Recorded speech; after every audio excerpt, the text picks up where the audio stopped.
Khalil Ahmad advocate अपनी किताब जो मैंने सीखा में एक वाक़या नकल फरमाते हैं कि एक दफ़ा एक बुज़ुर्ग जंगल में जा रहे थे तो उन्हें कहीं पानी नज़र नहीं आया।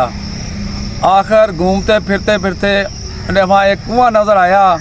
जब कुएं में देखा तो पानी बहुत ही नीचे था। वो बड़े परेशान हुए कि अब वज़ू कैसे करें। तो फिर उन्होंने देखा कि कुछ ही देर बाद एक लड़की वहाँ जंगल में बकरियाँ चरा रही थी।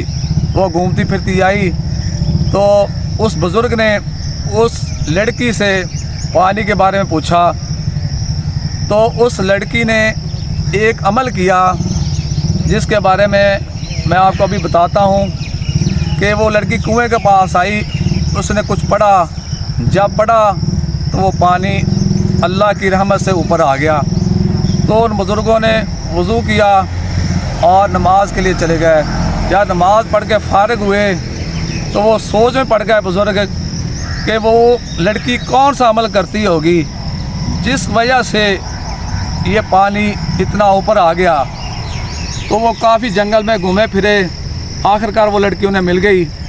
तो उन्होंने उस बेटी से पूछा कि बेटी आप क्या अमल करती हैं। वो बेटी फरमाने लगी कि बुज़ुर्गों मैं अनपढ़ हूँ, मुझे कुछ नहीं आता, लेकिन मैं दुरूद शरीफ पढ़ती रहती हूँ। तो मैंने दुरूद शरीफ पढ़ा, दुरूद शरीफ की बरकत से ये पानी ऊपर आ गया। दोस्तों अंदाज़ा करें कि दुरूद शरीफ की कितनी बरकतें हैं। अगर आप उठते बैठते चलते फिरते दुरूद शरीफ पढ़ेंगे, आपकी ज़ुबान पर हर वक्त दुरूद शरीफ होगा, तो उससे यकीनन अल्लाह तबारक तआला आप पर भी रहमत फरमाया गया।